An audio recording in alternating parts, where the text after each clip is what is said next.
Welcome to my YouTube channel grade up technical knowledge. मैं रवि कुमार आपका स्वागत करता हूं अपने चैनल पर।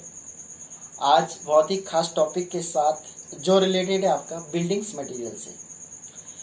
डियर स्टूडेंट्स, बिल्डिंग्स मटेरियल एक बहुत ही महत्वपूर्ण टॉपिक है हमारे एग्जाम के पॉइंट ऑफ व्यू से, और यहाँ से एवरी ईयर लगभग 12 से 14 मार्क्स के क्वेश्चंस पूछे जाते हैं आपके, और बहुत ही महत्वपूर्ण टॉपिक है आपका।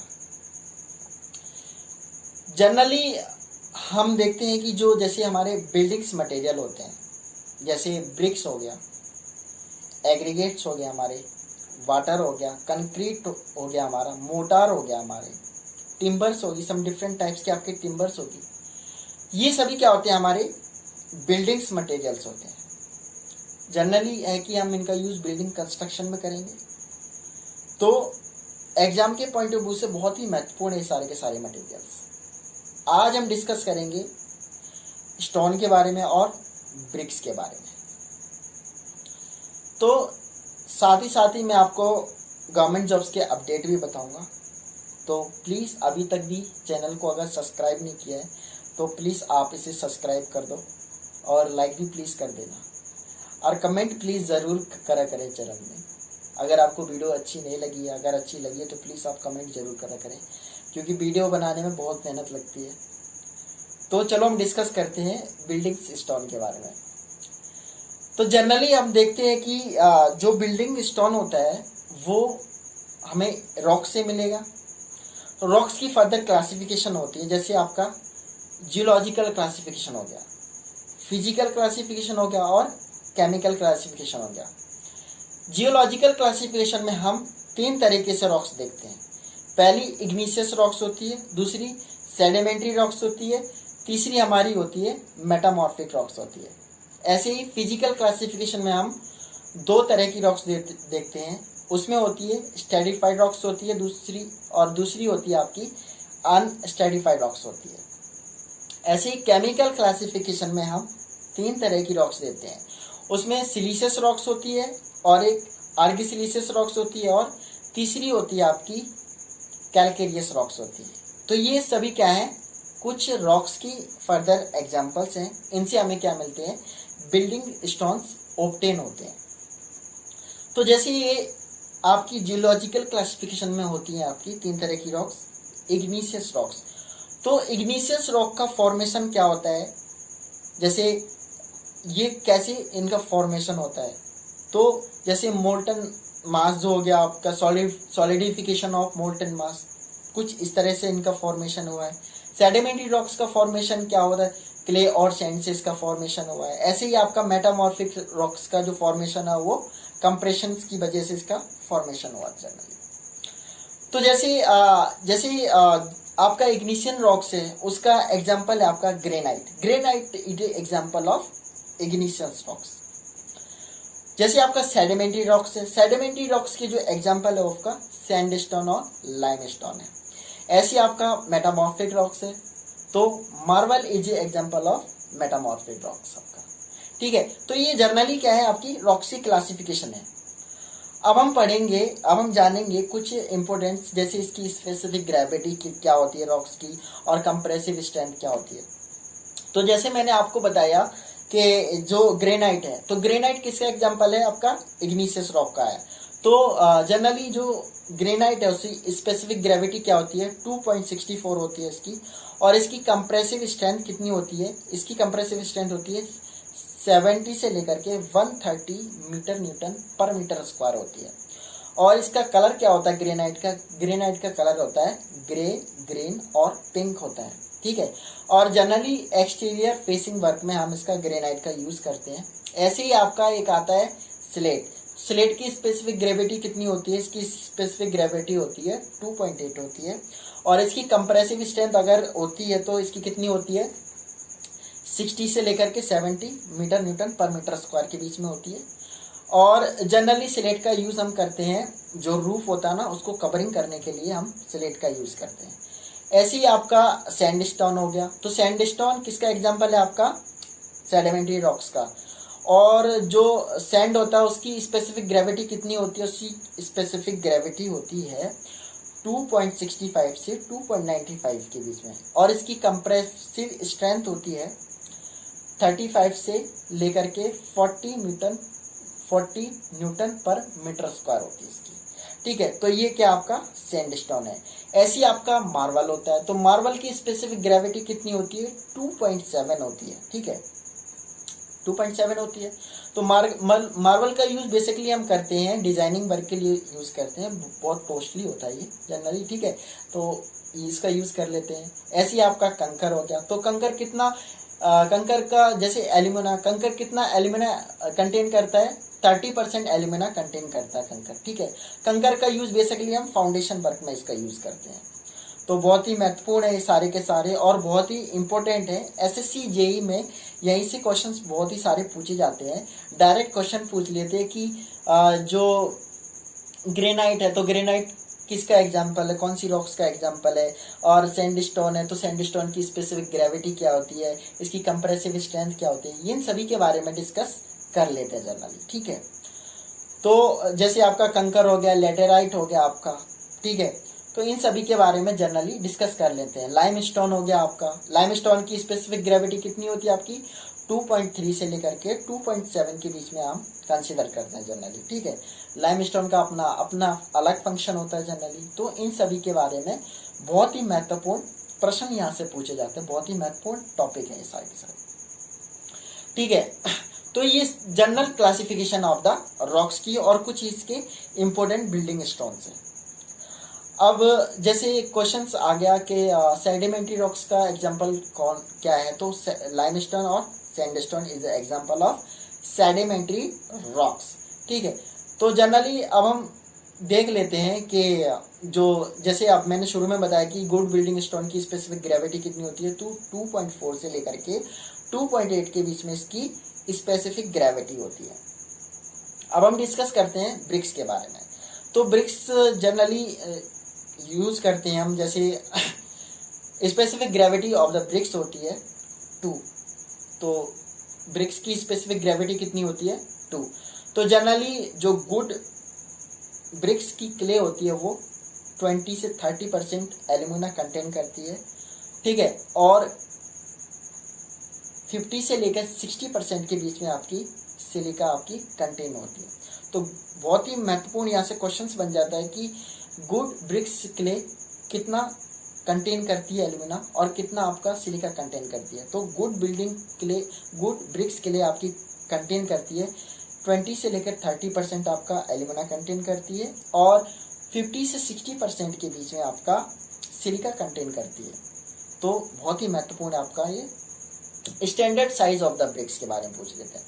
तो standard size of the bricks कितना होता है आपका, 19 centimetre into 9 centimetre into 9 centimetre. Standard size of the bricks कितना होता है, 19 centimetre into 9 centimetre into 9 centimetre आपका, ये आपका standard size of the bricks होता है। ऐसे ही आपका पूछ लेते हैं कि क्यूबिक मीटर में आपका कितना ब्रिक्स आएगा, तो 1 क्यूबिक मीटर में आपका 500 ब्रिक्स आती है आपकी। ऐसे ही आपका पूछ लेंगे कि 5 क्यूबिक मीटर में कितना होता है, तो कितना ब्रिक्स आता है आपका, तो 5 को आप 500 से आपको 5 से मल्टीप्लाई कर देंगे तो आपका 2500 आएगा। तो ये आपकी 500 क्यूबिक मीटर में आपकी 5 क्यूबिक में आपकी 500 ब्रिक्स आपकी आ जाती है। तो ऐसे आपके पूछ लेते हैं क्वेश्चंस यहाँ से, बहुत ही महत्वपूर्ण। और साथ ही पूछ लेते हैं कि जो ब्रिक्स का जो बर्निंग टेम्परेचर होता है वो कितना होता है। तो ब्रिक्स का बर्निंग टेम्परेचर होता है 1000 डिग्री से लेकर के 1200 डिग्री सेल्सियस तक इसका बर्निंग टेम्परेचर होता है। और इस जो ब्रिक्स होती है इसको कूलिंग होने में कितना टाइम लग जाता है, तो लगभग 12 डेज लगते हैं इसको कूलिंग होने के लिए। ठीक है, तो एक बहुत ही महत्वपूर्ण यहाँ से क्वेश्चन आता है, the process of mixing water and ingredient of the clay for moulding के लिए, तो इसे क्या कहते हैं, तो इसे नीडिंग कहते हैं। एक मार्क्स में बहुत ही महत्वपूर्ण क्वेश्चंस पूछा जाता है कि the process of mixing clay water and ingredients of the bricks is called, तो इसे हम क्या कहते हैं, नीडिंग कहते हैं। बहुत ही महत्वपूर्ण है ये। और जैसे standard size of the bricks हो गया, तो ब्रिक्स के जैसे आपका इंग्रेडिएंट्स ब्रिक्स हो गया, तो जैसे आपका एल्यूमिना हो गया, तो एल्यूमिना अगर ज़्यादा हो जाएगा ब्रिक्स में तो क्या होगा, लाइम ज़्यादा हो जाएगा तो क्या होगा, और सिलिका ज़्यादा हो जाएगा तो क्या होगा, इन सभी के बारे में भी पूछते हैं। तो अगर जैसे एल्यूमिना ज़्यादा हो गया तो क्या होगा, जैसे आपका एल्यूमिना ज़्यादा हो गया तो क्या हो गया, तो इसमें आपके क्रैक्स डेवलप हो जाएंगे, जनरली क्रैक्स डेवलप हो जाएंगे, और जैसे वार्प हो जाएगा, क्रैक्स हो जाएगा, ये आपका एल्यूमिना का अगर एक्सेस हो जाएगा तो ये हो जाएगा आपका। ऐसे ही आपका अगर सिलिका ज़्यादा हो गया तो सिलिका ज़्यादा हो गया तो क्या हो जाएगा, अगर सिलिका ज़्यादा हो गया ब्रिक्स में, ब्रिक्स के क्ले में, तो क्या हो गया, ब्रिटल हो जाएगी ब्रिक्स हैं और वीक भी हो जाएगी। ऐसे ही आपका एल्यूमिना ज़्यादा हो गया, जो जब आप ब्रिक्स को बर्निंग करेंगे तो वो डिस्ट्रॉइंग हो जाएगी। इन्फ्लोरेंसेस, अगर ब्रिक्स की क्ले में कुछ मटेरियल्स आ गया तो उसमें वाइट पेजेस आ जाएंगे, तो वो इन्फ्लोरेंसेस का केस आपका हो जाता है जनरली।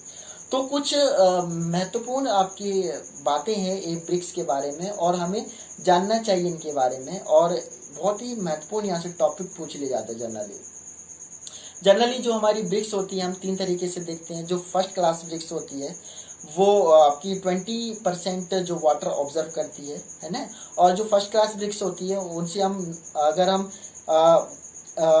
अगर 2 ब्रिक्स को आपस में लड़ाकर देखेंगे तो उसमें मेटेलिक साउंड आएगी, ये आपकी पहचान होती है कि आपकी फर्स्ट क्लास की आपकी ब्रिक्स है। और रेडिश कलर होता है उसका, लाल कलर होता है फर्स्ट क्लास ब्रिक्स का, जनरली हम देखते हैं।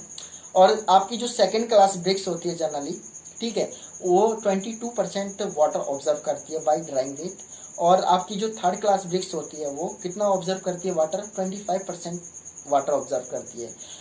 जैसे आपका फर्स्ट क्लास ब्रिक्स है तो इसका क्रशिंग स्ट्रेंथ कितनी होती है इसकी, तो इसकी क्रशिंग स्ट्रेंथ होती है 10.5 मीटर न्यूटन पर मीटर स्क्वायर होती है, ठीक है। इसकी क्रशिंग स्ट्रेंथ कितनी होती है, इसकी क्रशिंग स्ट्रेंथ होती है 10.5 मीटर न्यूटन पर मीटर स्क्वायर, इसकी क्रशिंग स्ट्रेंथ होती है आपकी। ये भी पूछ लेते हैं कि फर्स्ट क्लास ब्रिक की क्रशिंग स्ट्रेंथ कितनी होती है, और तो फर्स्ट क्लास ब्रिक की क्रशिंग स्ट्रेंथ कितनी होती है, 10.5 मीटर पर न्यूटन स्क्वायर होती है आपकी, ठीक है। तो बहुत ही महत्वपूर्ण सारे के सारे हैं आपके।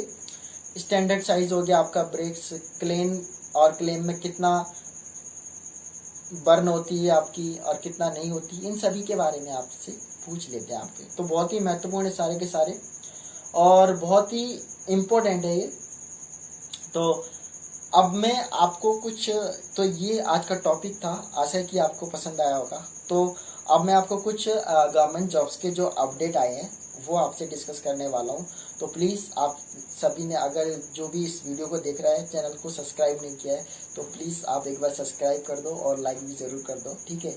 बहुत मेहनत लगती है इसको बनाने के लिए और बहुत पढ़ना पड़ता है इसके लिए, ठीक है। तो अभी मैं आपको बताऊँगा कुछ गवर्नमेंट जॉब्स के अपडेट के बारे में।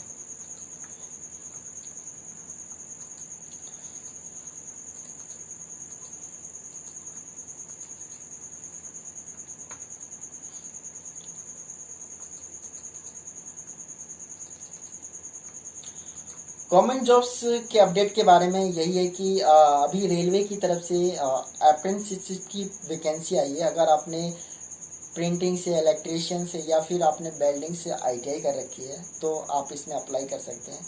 और यहाँ से भी वैकेंसी आई है, SSC GD कांस्टेबल्स में वैकेंसी आई है, बहुत सारी वैकेंसी हैं। अगर आपने 10th या 12th कर रखी है जनरली तो आप इस वैकेंसी को अप्लाई कर सकते हैं, ठीक है। इसके बारे में मैं आपको कुछ और डिटेल बताऊंगा।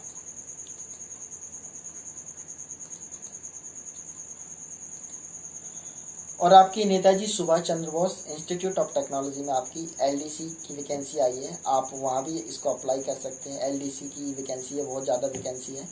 अगर आपने 12th कर रखा और आपकी टाइपिंग स्पीड बढ़िया है तो आप इसको अप्लाई कर सकते हैं। आज बहुत ही महत्वपूर्ण वैकेंसी आई है, एक उत्तराखंड में वैकेंसी आई है। अगर आपने सिविल में डिप्लोमा कर रखा है तो आप इसको अप्लाई कर सकते हैं, और बहुत सारी वैकेंसी आई है वहाँ पर।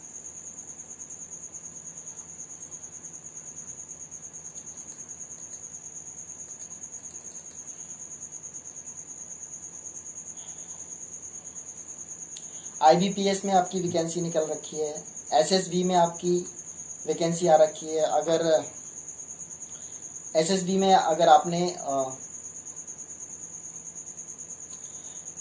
ठीक है, एसएसबी में अगर आपने 12th कर रखी है, हेड कांस्टेबल से मिनिस्ट्रियल पोस्ट में आपकी वैकेंसी आई है आपकी। जनरली इसमें बहुत अच्छा मौका है। रेसिंग इसमें 1.6 किलोमीटर 6 मिनट में मांग रखी है और हाइट भी 165 सेंटीमीटर मांग रखी है, 155 आपकी, ठीक है। और फीमेल्स कैंडिडेट के लिए आपकी 800 मीटर 4 मिनट में मांग रखी है। तो बहुत सारी वैकेंसी है इसकी, हेड कांस्टेबल मिनिस्ट्रियल पोस्ट में है, एसएसबी में वैकेंसी आई है ये, और बहुत ही महत्वपूर्ण है।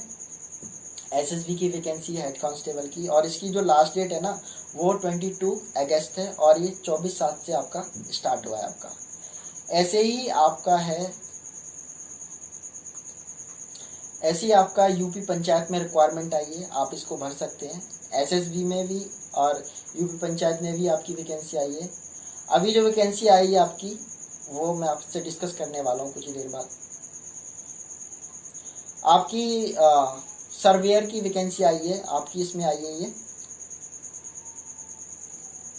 आपकी वैकेंसी आई है ये Uttarakhand subordinate service selection commission, Uttarakhand subordinate service selection commission में आपकी वैकेंसी आई है डियर स्टूडेंट्स। आपकी कार्टोग्राफर और आपकी सर्वेयर में वैकेंसी आई है आपकी। अगर आपने डिप्लोमा कर रखा है सिविल में या इंजीनियरिंग बीटेक कर रखा है तो आप इसको अप्लाई कर सकते हैं। आपकी बहुत ही बढ़िया वैकेंसी है, आप इसमें अप्लाई कर सकते हैं और बहुत ही बढ़िया सैलरीज होती है इनकी, ठीक है। ऐसे ही और तो आशा है कि आपको सेशन पसंद आया होगा। तो अगर पसंद आया है तो इसे प्लीज़ लाइक और सब्सक्राइब ज़रूर करें। तो ऐसे ही टेक्निकल अपडेट देखने के लिए और गवर्नमेंट जॉब्स के अपडेट देखने के लिए चैनल